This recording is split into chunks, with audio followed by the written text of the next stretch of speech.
When you stitch, do you ever think about the young girl who stitched the original sampler? I do. Their stories are so important to me.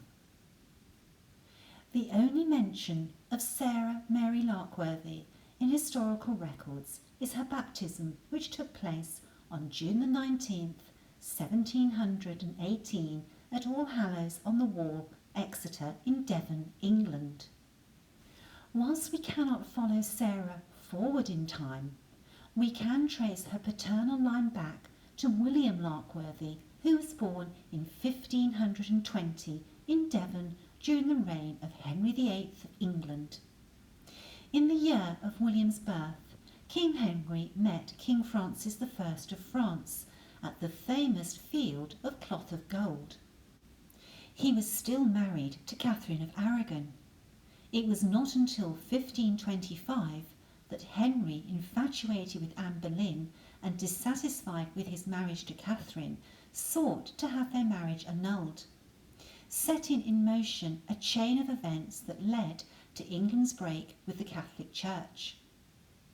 During the reign of Henry and Anne's daughter, Elizabeth I, William was listed on the 1569 muster roll as a presenter sworn. He had one bow, one sheaf of arrows, one steel cap and one bill. The year 1569 saw the revolt of the Northern Earls, often called the Rising of the North. Led by Charles Neville, the 6th Earl of Westmoreland, and Thomas Percy, the 7th Earl of Northumberland, the revolt was an attempt to depose the Protestant Elizabeth and replace her with the Catholic Mary Queen of Scots. When a little girl's life has been lost to memory and there are no historical records, we have to look to the time in which she lived to get a feel for her and her life. Sarah, like so many other sampler makers, lived in the Georgian era. The Georgian period stretched from 1714 to 1830. However, the definition of the Georgian era is often extended to include the short reign of William IV, which ended with his death in 1837 when the Victorian era commenced. The period takes its name from the 4 Hanoverian King Georges. From 1788, George III's intermittent mental illness raised the prospect of the regency of his son George. Though his formal rule as Prince Regent lasted only from 1811 until his own accession as George IV in 1820, the entire late Georgian period is often labelled Regency. Georgian society and its preoccupations were well portrayed in the novels of writers such as Henry Fielding, Mary Shelley, and in particular Jane Austen. The novels of Jane Austen, whilst well received, were not bestsellers during her lifetime, and they were published anonymously. They are much more widely read and loved today. Jane set 2 of her novels, Northanger Abbey and Persuasion, in Bath. She created an image of Regency Bath in which etiquette and gracefulness abounds. It is easy to imagine the Royal Crescent, the upper assembly rooms and the pump rooms as she depicts them in her novels. The Georgian period was highly influenced by classical architecture. An entire generation of aristocratic youth travelled throughout Europe on the Grand Tour, which was supposed to put a polish on their education. These grand tours exposed the most influential class in Britain to the classical traditions of style and architecture. Only very occasionally did women undertake a grand tour. The young men came home to Britain fired by an enthusiasm for classical architecture and design. Wealthy landowners enclosed vast tracts of land to create huge landscape parks, and those parks acted as a setting for grand houses. These country house estates were dotted with allegorical architectural elements such as grottos, bridges and follies. A folly is a building constructed primarily for decoration. 18th and 19th century English gardens often featured mock Roman and Chinese temples, Egyptian pyramids and ruined abbeys. Amy Cann's delightful sampler, which she finished in 1831, depicts a wonderfully imaginative landscape park with a velvet lawn, specimen fruit trees and shrubs, together with a pinery flanking the terraces as they rise up to a classical temple. This young sampler maker has used her needle to create an ornamental pleasure ground so typical of the Georgian period. Amy filled her sampler with giraffes, deer, squirrels, dogs, hares and an aviary of birds, including owls, parrots, doves and partridges in pear trees. Butterflies, moths and bees can be found, no doubt attracted to Amy's garden by the lilies, tulips and roses that bloom. This charming idyllic scene is contained within a stylised carnation border. In the Georgian era, objects of fascination and wonder were brought back from the far-flung corners of the growing British Empire. Aristocrats created their own private menageries with which to entertain their guests. Menageries could be found in the parklands of the great houses such as Goodwood, Stowe and Woburn. Queen Charlotte, wife to George III, kept an elephant and zebras in the stables at Buckingham Palace. She was a leading fancier of exotic fauna, boasting in her collection at Kew the first living kangaroos to be seen in Britain. She gave their offspring to aristocratic friends for their menageries. Among the slightly less grand, parrot ownership was all the rage. You still had to be affluent. A macaw could cost you the equivalent of a domestic servant's annual salary. George IV is credited with establishing a menagerie in the Great Park at Windsor Castle. The showpiece of his collection was a female Nubian giraffe, or camel leopard as they were sometimes called. The giraffe was a diplomatic gift from the Pasha of Egypt and arrived in London on August 11, 1827, along with several cows that provided her with milk. She was the first giraffe seen in England. Several Amy Canns can be found in historical records. It is possible that our Amy was born in 1821 and can be found in the 1841 census return working as a servant to Charlotte McGann, a lady of independent means lodging in Northampton Street, Bath. Bath was a fashionable and popular spa town. In an era before the advent of the luxury hotel, many Georgian classical facades concealed purpose-built lodging houses, where visitors could hire, according to their means, a room, a floor, or even an entire house for the duration of their visit.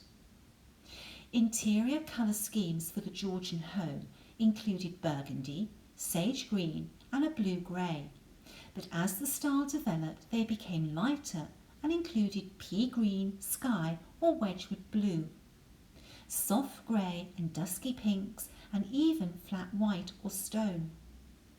Floors would have had bare floorboards covered with oriental rugs. Grander houses had stone or marble floors in pale colours, perhaps with a keystone pattern. Walls had panelling that reached dado height, and the plaster above was either painted or papered. For soft furnishings, glazed cotton fabrics with small sprigs of flowers were popular. The same fabric would have been used for both the upholstery and curtains. Armchairs and divans often had loose covers made from cheap ticking or striped linen, which were removed for special occasions. Curtains often had pagoda-style pellets on top. The arrival of paraffin was a major breakthrough for Georgian lighting. Chandeliers were made from glass, metal and wood. Fittings in pewter or tin were used in less grand homes. Fireplaces would have been the focal point of a room. They would have been elegant with basket grates, cast iron backs and decorated fronts featuring swags, urns, medallions, perhaps flanked with classical pillars. The Georgian period saw Britain establish itself as an international power, at the centre of an expanding empire. Georgian Britain heralded a wave of architects and designers. Sir Christopher Wren, Capability Brown, Wedgwood, Chippendale, Robert Adam, John Nash and James Wyatt are just a few. The flowering of the arts was most vividly shown in the emergence of the Romantic poets, principally through Samuel Taylor Coleridge, William Wordsworth, Percy Shelley, William Blake, John Keats, Lord Byron and Robert Burns. Their work ushered in a new era of poetry characterised by vivid and colourful language, evocative of elevating ideas and themes. The paintings of Thomas Gainsborough and Sir Joshua Reynolds, John Constable and the young J.M.W. Turner illustrated the changing world of the Georgian period. This was a critical period in which Britain left its medieval past behind and emerged as a country in which commercial trade and wealth grew. It saw the expensive and long conflict with revolutionary and Napoleonic France. Nelson's naval triumphs at the Nile and Trafalgar did not preclude invasion scares. It was only in 1809 did the Duke of Wellington's successes against the French in Spain begin to make equivalent victory on land look possible. The final victory of Britain and her allies at Waterloo in 1815 confirmed her status as the dominant European power. It was a period of immense poverty and terrible working conditions in Britain, which itself teetered on the brink of revolt. Social unrest was ruthlessly suppressed after the Peterloo Massacre of 1819, when cavalry charged a peaceful crowd gathered to demand parliamentary reform. Although the limited political concessions of the Great Reform Act of 1832 averted further troubles, it still allowed only about 1 in 6 Englishmen to vote. The government grew in strength, and the country changed from one which was controlled by kings and queens to one controlled by an elective parliament. Instead of being assembled only when the monarch needed money, Parliament now met at regular times each year. Great politicians emerged, the first Prime Minister Robert Walpole and William Pitt the Younger. Accelerating change in the 1770s onwards also made it the world's first industrialised nation. The Industrial and Agricultural Revolution changed Britain forever. The rural economy declined rapidly and the urban industrial expanded at an unprecedented rate. From all of this came the greatest advances in science, design and engineering the world has ever seen, against a background of social inequity. Key to the success of many industries were the new manufactories or factories, operated by hordes of ill-paid workers, including many women and children. The tripling populations of industrial areas attracted the mission of the Methodist preacher John Wesley, whose evangelical religion had broader appeal than the established Church of England. Sometimes called the Age of Elegance, the Georgian period was also a time when casual brutality and squalor were accepted as a matter of course. Barbarous sports such as bare-knuckle prize fighting, cockfighting and bull-baiting were very popular. Horse racing came into its own, and cricket featuring underarm bowling, two stumps and scoop-shaped bats attracted feverish gambling. There was an epidemic level of gin drinking. Handel's oratorios flourished alongside the debauchery and lowlife depicted by his friend William Hogarth. Crowds were drawn to the theatre, which was immensely popular for both the rich and poor. The pleasure gardens of the period were venues for whole hosts of entertainments. They were frequented by all classes of society in London and provincial towns and cities. While all and sundry mingled at public entertainments, only a small minority lived in any sort of luxury. The consumer revolution transformed not just the homes of the rich, but also of the middling classes. What had been drab, sparsely furnished spaces were increasingly stuffed full of a cornucopia of manufactured household items known as decencies. Tradesmen and parsons might live in moderate comfort, copying the manners of the upper classes as far as they could. However, only the very wealthy could afford the extravagant society fashions of the mid-18th century. For women, tight whalebone stays and immensely wide skirts supported on hoop petticoats or false hips, and for men, powdered wigs, long coats and richly embroidered waistcoats. The towering hairstyles of the late 18th century forced ladies to sit on the floors of their coaches. In the first decades of the 19th century, all of this was replaced by Regency elegance and simplicity. Today, women have the freedom to speak their minds, own property, marry for love and have a career, but this wasn't always the case for our female forebearers. A woman and her fortune became her husband's property when they married, and he had almost unlimited power over her. It was a male-dominated world. In the Georgian period, life for women was a strange mixture of education, enlightenment and restriction. Despite their elegant appearance, Georgian women would only wash their hands and faces daily. Immersive bathing was considered bad for the health and was only indulged in occasionally. The heavy gowns and numerous layers of clothing of the period would have caused the wearer to sweat, with only perfumes such as rose water and orange blossom to mask the smell. Due to the huge amount of work involved in laundering, most households would have had a maximum of one wash day a month. Linen undergarments would change more frequently. Linen was often bleached in chamber lye, a kind of soap made from ashes and urine.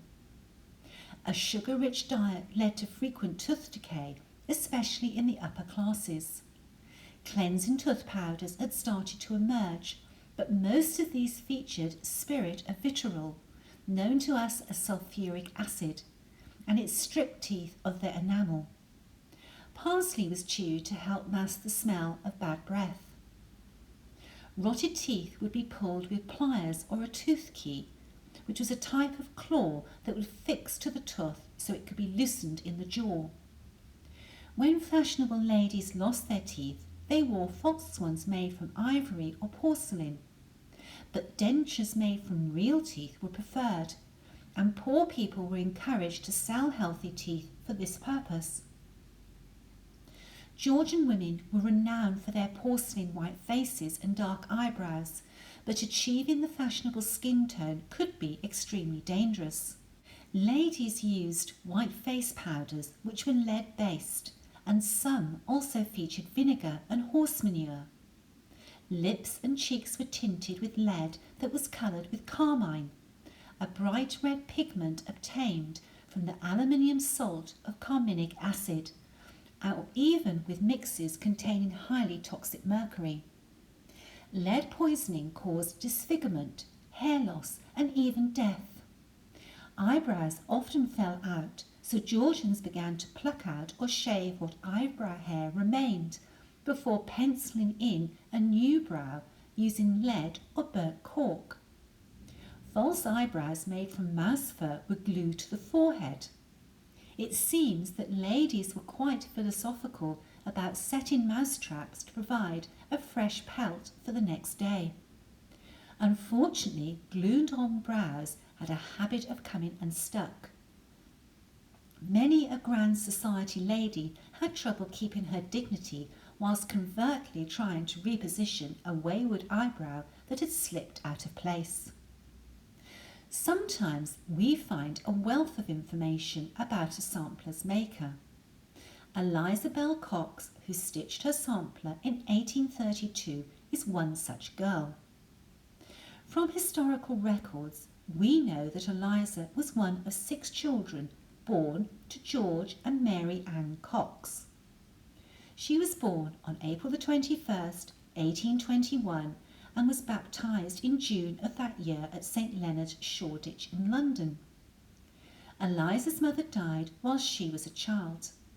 Eliza grew up in a comfortable middling class of family in the City of London, widely referred to simply as the City, being differentiated from the phrase the City of London by capitalising City.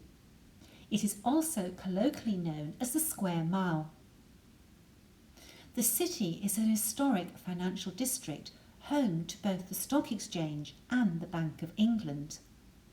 The legal profession forms a major component of the city, especially in the Temple and Chancery Lane areas where the Inns of Court are located.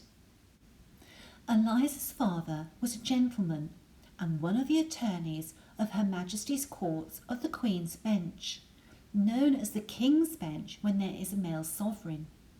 He was also one of the attorneys of Common Pleas and the Exchequer at Westminster, and a solicitor of the High Court of Chancery. Many of his cases are recorded in the London Gazette and Legal Journal. Her father is recorded as practising law at Bush Lane in 1835 and in the 1841 census return at 14 Cis Lane. In 1835, the 23-year-old William James Walron was articled to Eliza's father. William was a gentleman who was granted the freedom of the City of London on August the 5th, 1840. The freedom of the city is an honour bestowed upon a valued member of the community or upon a visiting celebrity or dignitary. In England, the most established borough freedom is that conferred by the freedom of the City of London, first recorded in 1237. The freedom of the City of London was, in the earliest times, an essential requirement for all who wished to carry on business and prosper in trade within the square mile. As a result, the privileges attaching to the freedom were eagerly sought, while the duties and obligations of freemen were faithfully observed. The freedom of the city has never been the prerogative of men alone. Ancient reports from livery companies bear reference to sisters, a fact which indicates that men and women were equally eligible for membership. A prospective freeman is invited to read aloud the Declaration of a Freeman, summoned to sign the Freeman's Declaration book, and then welcomed as a citizen of London.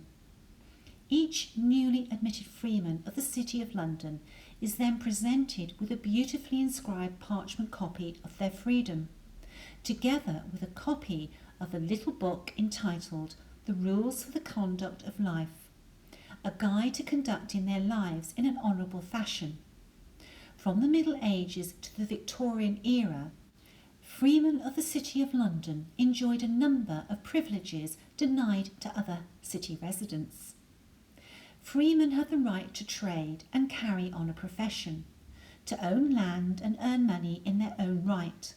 They could play some part in determining how the city would be governed.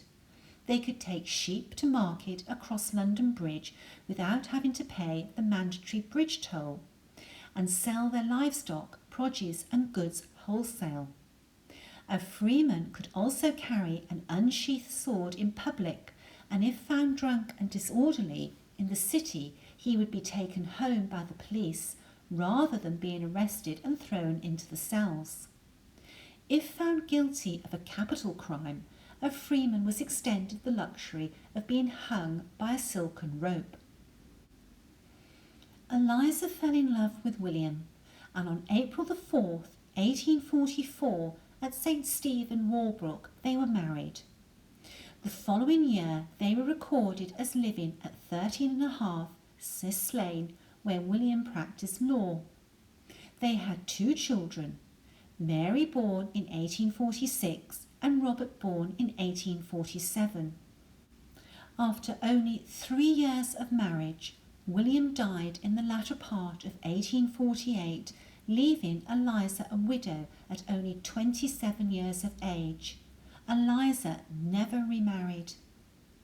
Eliza Bell Warren is recorded in the 1851 and 1861 census returns as being a landowner, but in the 1871 census return she is no longer recorded as such, but her son, now having reached his majority and age 24, is recorded as being the landowner. Eliza still seems to have been in ample funds, as she employed a cook and 2 housemaids.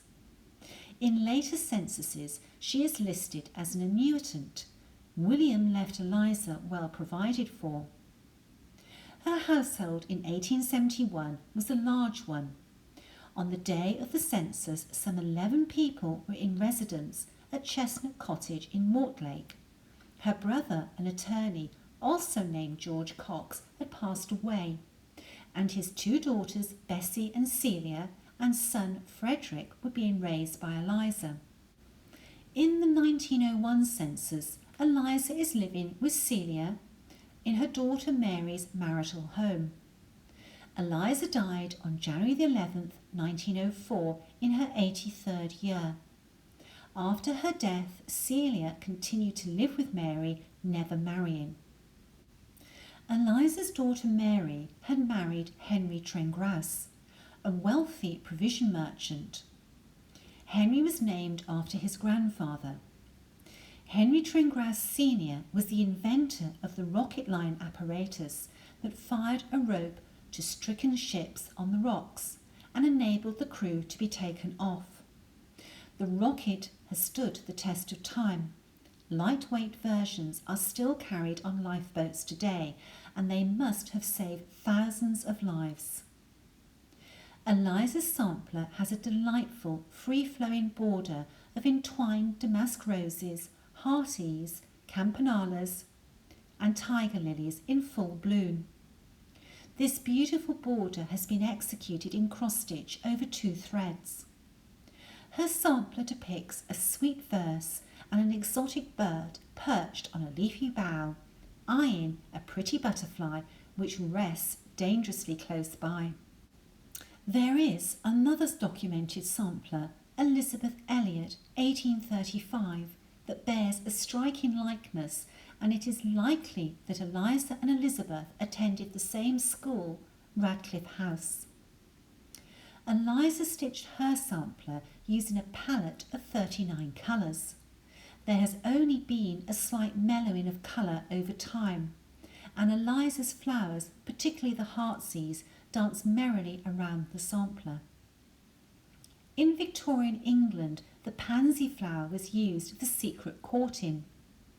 Any display of love or passion was severely frowned upon, and in order to communicate to potential romantic partners, the pansy was employed. It was placed in what was called a tussie-mussy, which was a bunch of herbs wrapped in a doily with some flowers in the middle. The pansy flower was used to convey messages not easily expressed in Victorian England, such as "I'm feeling amorous towards you," "I'm thinking of you," or "I have thoughts of you," or "I'm missing you." But always it was about one person thinking of another. The pansy flower symbolises the love or admiration of one person for another. Traditional meanings of flower colours hold true for pansies. Red and violet mean passion, whilst yellow means having a bright disposition or happiness. The wild pansy, Viola tricolour, has many different names, including heartsease, heart's delight, tickle my fancy, love in idleness, love lies bleeding, and love in vain. These young girls and their samplers really do lead us down many paths as we research them. We learn so much.